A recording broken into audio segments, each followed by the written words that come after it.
श्री शिवाय नमस्ते दोस्तों। जैसे कि दोस्तों आप सब जानते हो, कल है शुक्रवार का दिन। शुक्रवार के दिन पड़ रही है अष्टमी तिथि, जो कि बहुत ही खास और विशेष होती है। बस दोस्तों, आपको 5 गेहूं के दाने और 2 लौंग से अचूक उपाय करना है। यदि आप इस उपाय करते हो दोस्तों, तो जो भी आपकी मनोकामना होगी, धन को लेकर, व्यापार को लेकर, नौकरी को लेकर, वो मनोकामना आपकी अवश्य ही पूरी हो जाएगी। साथ ही अगर आपके जीवन में कोई समस्या चल रही है, धन को लेकर, कर्ज को लेकर, तो वो समस्या भी आपके जीवन से समाप्त हो जाएगी।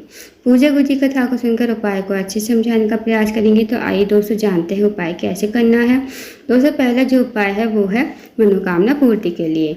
यदि आपकी कोई मनोकामना है, धन को लेकर, व्यापार को लेकर, नौकरी को लेकर, तो आप इस उपाय को अवश्य कीजिए।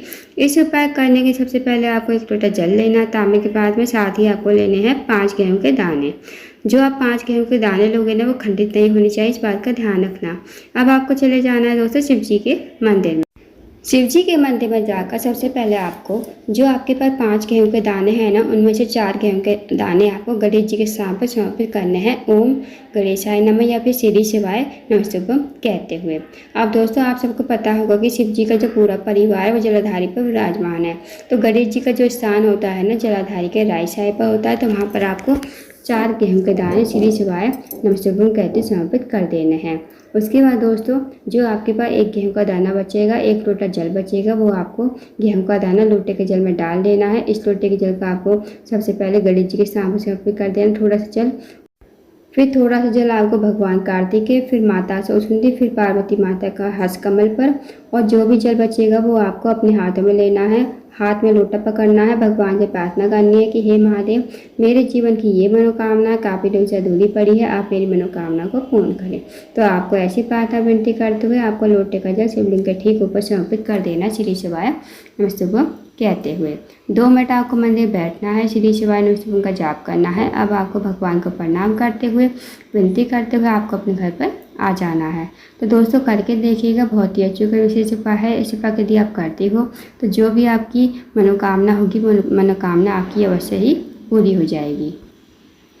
अब जानते हैं दोस्तों अगले उपाय के बारे में। दोस्तों, अगला जो उपाय है वो है, अगर आपके जीवन में धन की कमी है, पैसों की तंगी या फिर आर्थिक तंगी से बहुत ज़्यादा परेशान हो, आपके घर में माता ऋषि का वास नहीं है, माता ऋषि आपसे रूठी हुई है, तो इस उपाय को अवश्य कीजिए। इस उपाय करने के लिए आपको 2 लौंग लेनी है फूल वाली। साथ ही आपको लेना है 1 चम्मच शहद और 1 लोटा जल आपको तांबे के पात्र में। अब आपको चले जाना शिव जी के मंदिर में। इस उपाय को भी आप सुबह से लेकर शाम तक कभी भी कर सकते हो। शिव जी के मंदिर में जाकर सबसे पहले आपको 1 लोटा जल शिवलिंग के ऊपर श्री शिवाय नमस्तुभ्यम कहते समर्पित कर देना है। उसके बाद दोस्तों, जो आपके पास शहद है, शहद में आपको 2 लौंग डाल देनी है और आपको इस कटोरी को आपको अपने हाथ में लेना है। भगवान से प्रार्थना करनी है कि हे महादेव, मेरे जीवन में धन की वृद्धि नहीं है, धन की प्राप्ति नहीं है, माता लक्ष्मी का हमारे घर में वास नहीं है, माता लक्ष्मी हमसे रूठी हुई है। आप कुछ ऐसी कृपा करें कि हमारे जीवन में धन की वृद्धि हो, धन की प्राप्ति हो और माता लक्ष्मी हमारे घर में वास करे। तो आपको ऐसी प्रार्थना विनती करते हैं। 2 लौंग और शहद को आपको शिवलिंग के ठीक ऊपर समर्पित कर देना, श्री शिवाय नमस्तुभ्यम कहते हुए। 2 मिनट आपको मंदिर बैठना है, श्री शिवाय नमस्तुभ्यम का जाप करना है। फिर आपको भगवान का प्रणाम करके, विनती करके आपको अपने घर पर आ जाना है। तो दोस्तों, करके देखिएगा, बहुत ही अचूक विशेष उपाय है। इस उपाय यदि आप करते हो तो जो भी आपकी मनोकामना होगी, जो भी आपके जीवन धन की समस्या होगी, वो समस्या आपकी दूर हो जाएगी। अब जानते हैं दोस्तों अगले उपाय के बारे में।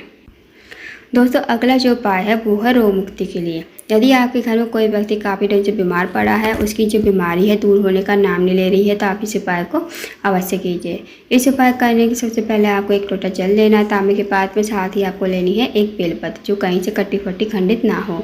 अब आपको चले जाना है शिव जी के मंदिर में। इस उपाय को आप सुबह से लेकर शाम तक कभी भी कर सकते हो। शिव जी के मंदिर में जाकर सबसे पहले आपको 1 लोटा जल शिवलिंग के ऊपर श्री शिवाय नमस्तुभ्यम कहते समर्पित कर देना है।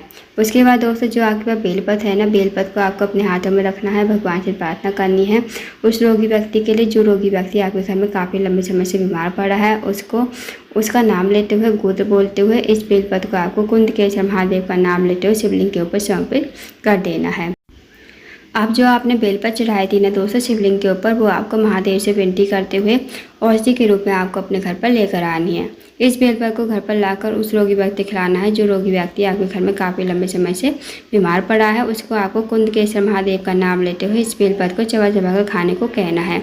यकीन मानिए दोस्तों, जो भी उसकी रोग बीमारी होगी धीरे धीरे दूर हो जाएगी। तो इस विशेष उपाय को अवश्य कीजिएगा। अब जानते हैं दोस्तों अगले उपाय के बारे में। अगला जो उपाय है वो है, अगर आपका कोई कार्य है बहुत दिनों से अटका हुआ है, आप किसी कार्य के लिए बाहर जाते हो, उस कार्य में आपको सफलता नहीं मिल पाती है, साथ ही आपकी नौकरी नहीं लग पा रही है, तो आप इस उपाय को अवश्य कीजिए। इस उपाय करने के लिए आपको 1 लोटा जल लेना है तांबे के पात्र में, साथ ही आपको लेने हैं 2 कनेर के फूल। अब आपको चले जाना है शिव जी के मंदिर में। इस उपाय का आप सुबह से लेकर शाम तक कभी भी कर सकते हो। शिव जी के मंदिर में जाकर सबसे पहले आपको 1 लोटा जल शिवलिंग के ऊपर श्री शिवाय नमस्तुभ्यं कहते समर्पित कर देना है। अब जो आपके पास 2 कनेर के फूल है ना दोस्तों, 2 कनेर के फूल को आपको अपने हाथों में रखना है। भगवान से प्रार्थना करनी है कि हे महादेव, मेरे जीवन का ये कार्य है, बहुत दिनों से अटका हुआ है, आप मेरे कार्य को पूर्ण करवाएं। तो आपको ऐसी प्रार्थना विनती करते हुए 2 कनेर के फूल को आपको शिवलिंग के ठीक ऊपर समर्पित कर देना, श्री शिवाय नमस्तुभ्यं कहते हुए। 2 मिनट आपको मंदिर बैठना है, श्री शिवाय नमस्तुभ्यं का जाप करना है। अब आपको भगवान को प्रणाम करके विनती करके आपको अपने घर पर आ जाना है। तो दोस्तों करके देखिएगा, बहुत ही अचूक विशेष उपाय है। इस उपाय को यदि आप करते हो तो जो भी आपका कार्य अटका हुआ होगा वो कार्य आपका पूर्ण हो जाएगा। तो दोस्तों ये थे कुछ विशेष उपाय जो आपको शुक्रवार के दिन करने हैं। इन उपाय को अवश्य कीजिएगा। अगर आपको जानकारी पसंद आई हो, वीडियो को लाइक करें, शेयर करें, चैनल को जरूर सब्सक्राइब करें। कमेंट बॉक्स में श्री शिवाय नमस्तुभ्यं हर हर महादेव जरूर लिखें।